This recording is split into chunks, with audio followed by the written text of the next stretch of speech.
হেৰম্ব শইকীয়াৰ দিনলিপি। ঘৰৰ সন্মুখৰ খালী ঠাইডোখৰত পাৰি থোৱা টেবুল চকীযোৰৰ আৰামী চকীখনত হেলান দি বহি পৰিল হেৰম্ব শইকীয়া। হকাৰে দি যোৱা বাতৰি কাকতখন আৰু হকাৰ দিগম্বৰলৈ অধীৰ আগ্ৰহেৰে বাট চাই থাকিল শইকীয়াই।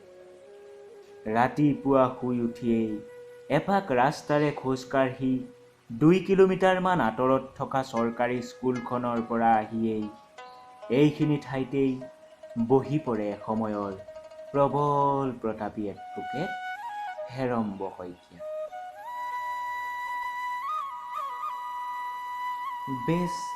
বেছ আহল বহল হেৰম্ব শইকীয়াৰ চৌহদটো। চৌহদটোৰ চাৰিওফালে পকী বেৰৰ সন্মুখ ভাগত ক'লা মাৰ্বল পাথৰৰ সৰু বৰ্ড এখন খোদিত কৰা আছে, আৰু সেইখনেই ঘৰটোৰ গৰাকী হেৰম্ব শইকীয়াৰ এসময়ৰ শৌৰ্য জাহিৰ কৰে। তাত লিখা আছে, হেৰম্ব শইকীয়া এডভোকেট।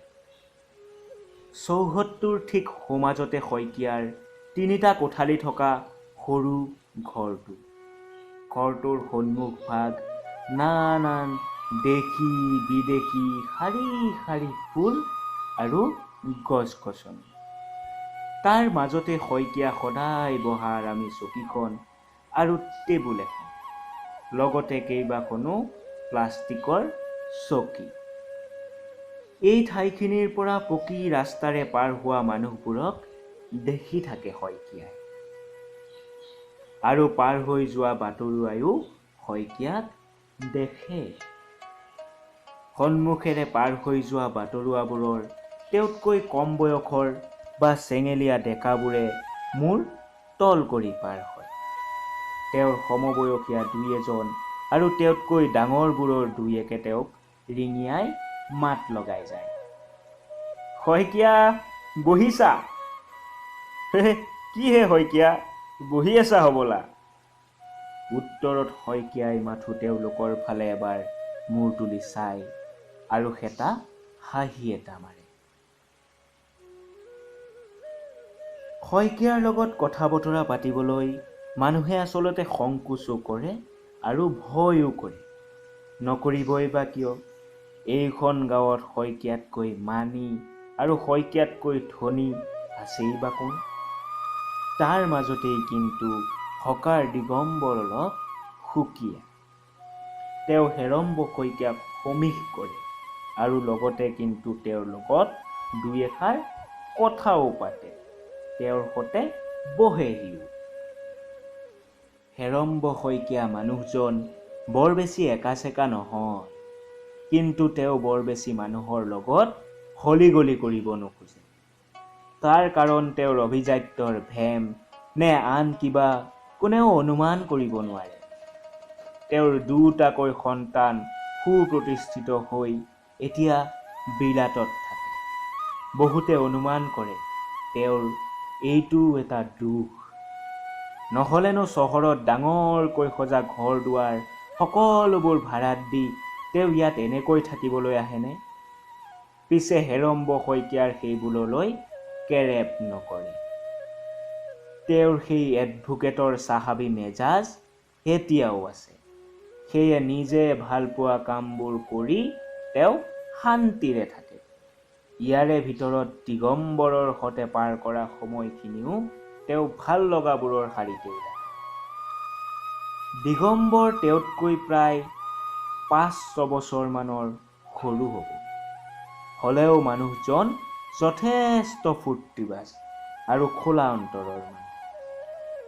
মানুহজনে ঘৰ সংসাৰৰ সকলোবোৰ কথা তেওঁৰ আগত ক'বহি, আৰু বিনিময়ত হেৰম্ব শইকীয়াৰ পৰা গোটেই ভূ-ভাৰস্তৰ কথাবোৰ শুনি থাকিব। আগতে তেওঁ অলপ দেৰিকৈ আহিছিল। আজিকালি হেৰম্ব শইকীয়াৰ লগত অলপ সময় বহিবলৈকে যেন সোনকালে আহে। আহিয়েই পদূলি মুখৰে পৰাই চিঞৰিব, বোলো দাইটি আছেনে? অলপ সময় কথা পাতি দিগম্বৰ যায়গৈ। এইখিনি সময়তে মানুহজনে জীপাল কৰি থৈ যায় হেৰম্ব শইকীয়াৰ চোতালখন। দিগম্বৰৰ দুজনীকৈ ছোৱালী, এজনী যেনে তেনে মেট্ৰিকৰ দেওনাটো পাৰ হৈ ওচৰৰে মাষ্টৰ এটালৈ পলাই গ'ল, আৰু সৰুজনীয়ে এইবাৰ হায়াৰ ছেকেণ্ডাৰী দিব। তাৰ বৰ ইচ্ছা চহৰৰ কোনোবা এখন ভাল কলেজত সৰু জীয়েকক পঢ়ুৱাব আৰু তাইক কলেজৰ প্ৰফেচাৰ বনাব। এইবোৰ দিগম্বৰেই শইকীয়াক কোৱা কথা। হেৰম্ব শইকীয়ায়ো মুখ খুলি নকলেও মনে মনে ভাবি থৈছে তাইৰ পঢ়া শুনাৰ খৰচবোৰ তেওঁৱেই দিব। নিজৰ ল'ৰা বোৱাৰী শইকীয়াৰ এইবোৰ সম্পত্তিলৈ যে আৰু ঘূৰি নাহে শইকীয়াই অনুমান কৰিয়েই লৈছে। গতিকে কিহৰ মুখতনো শইকীয়াই এইবোৰ বুকুত খামুচি বহি থাকিব? হেৰি শুনিছেনে? চাহকাপ আজি অকলেই খাওক, হকাৰজন অহাত দেৰি কৰিলে দেখোন।